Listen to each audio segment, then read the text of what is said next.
കുട്ടികളൊക്കെ കളിച്ച് ക്ഷീണിച്ച് വരുമ്പോ, അല്ലെങ്കിൽ സ്കൂൾ വിട്ട് വരുമ്പോ കഴിക്കാനൊന്നും ഇല്ലേ ഉമ്മാന്ന് ചോദിക്കുമ്പോ നമുക്ക് പെട്ടെന്ന് ഉണ്ടാക്കി കൊടുക്കാൻ പറ്റുന്ന ഒരു സ്നാക്കാണ് ഇന്ന് ഞാൻ ഇവിടെ കാണിക്കുന്നത്. അപ്പൊ ഇതിന് വേണ്ടിയിട്ട് ഒരു മീഡിയം സൈസിലുള്ള സവാള മതി കേട്ടോ. ചെറുതാക്കിയിട്ട് കട്ട് ചെയ്തെടുക്കാം. ഞാനിപ്പോ ഈ ഒരു ചോപ്പറിലാണ് കട്ട് ചെയ്തെടുത്തിട്ടുള്ളത്. നമുക്ക് ഒരു സവാളയൊക്കെ ഒന്നോ രണ്ടോ സവാള കട്ട് ചെയ്തെടുക്കാൻ എളുപ്പമാണ് കേട്ടോ. ഇത് എൻ്റെ കയ്യിൽ വലുതുണ്ടായിന്, അപ്പൊ അതിൽ ഒരു സവാളയൊക്കെ കട്ട് ചെയ്തെടുക്കാൻ കുറച്ച് മടിയാണ്. അപ്പൊ അതിന് വേണ്ടിയിട്ടാണ് ഇത് വാങ്ങിയിട്ടുള്ളത്. ആർക്കെങ്കിലും വേണമെന്നുണ്ടെങ്കിൽ ലിങ്ക് എന്ന് കമന്റ് ചെയ്യാം കേട്ടോ. നമുക്ക് നല്ലോണം ചെറുതാക്കിയിട്ട് കട്ട് ചെയ്തെടുക്കാൻ, ഒരു സവാളയൊക്കെ കട്ട് ചെയ്തെടുക്കാനൊക്കെ പറ്റുന്നുണ്ട്. ഇനി ബാക്കി ചേരുവ കൂടെ നമുക്ക് ചേർത്ത് കൊടുക്കാം. ആദ്യം ദാ ഒരു മീഡിയം സൈസിലുള്ള സവാള ചേർത്ത് കൊടുത്തിട്ടുണ്ട് കട്ട് ചെയ്തത്.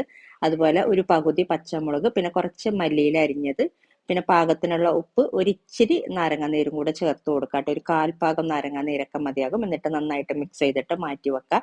ഇനി നമുക്കൊരു പാൻ ചൂടാകുമ്പോൾ ഒന്നോ രണ്ടോ ടീസ്പൂൺ ബട്ടർ ചേർത്ത് കൊടുത്തിട്ടുണ്ട്. ഇതിലോട്ട് ഒരിച്ചിരി മഞ്ഞൾപ്പൊടിയും ഒരു നുള്ളു മുളക് പൊടിയും കൂടെ ചേർത്തിട്ട് ഫ്ലെയിം കുറക്കാട്ടോ. എന്നിട്ട് മിക്സ് ചെയ്തിട്ട് നമ്മൾ വേവിച്ച മുട്ട കട്ട് ചെയ്തിട്ട് ഇതുപോലെ ഇങ്ങനെ വെച്ച് കൊടുക്കാം കേട്ടോ. ഒരു 3 മുട്ടയാണ് ഞാനിപ്പോൾ എടുത്തിട്ടുള്ളത്. ഇനി ഇത് കുറച്ച് നേരം, 1 മിനിറ്റ് ഒക്കെ മതിയാകും. എന്നിട്ട് നമുക്ക് ഇതിൽ നിന്നും ഇത് തിരിച്ചിട്ട് കൊടുക്കാം.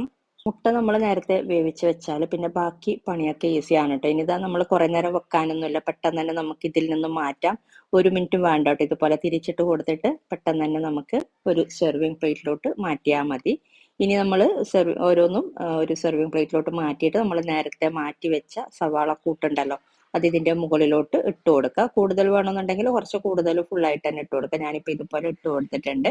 ഇനി ഇതിന്റെ മുകളിലോട്ട് ഒരു ഇച്ചിരി മുളക് പൊടി ചേർത്ത് കൊടുത്തിട്ടുണ്ട്. നിങ്ങൾക്ക് കുരുമുളക് പൊടി ചേർത്ത് കൊടുക്കാം കേട്ടോ ഇതിന് പകരം. പിന്നെ ഒറിഗാനോ, അതുപോലെ ഒരു ഇച്ചിരി ചാട്ട് മസാലയും കൂടെ വിതറി കൊടുത്തിട്ടുണ്ട്. ഇനി മല്ലിയില അരിഞ്ഞതും കൂടെ ഇതിന്റെ മുകളിലോട്ട് ഡെക്കറേറ്റ് ചെയ്യാനെന്ന രീതിയിൽ ഇട്ട് കൊടുക്കാം കേട്ടോ. ഇനി അവസാനമായിട്ട് നമ്മൾ ചേർത്ത് കൊടുക്കുന്ന സേവ് മിക്സ്ചർ ഉണ്ടല്ലോ, ഇത് ഇതുപോലെ ഇങ്ങനെ ഇട്ട് കൊടുക്കുന്നുണ്ട്.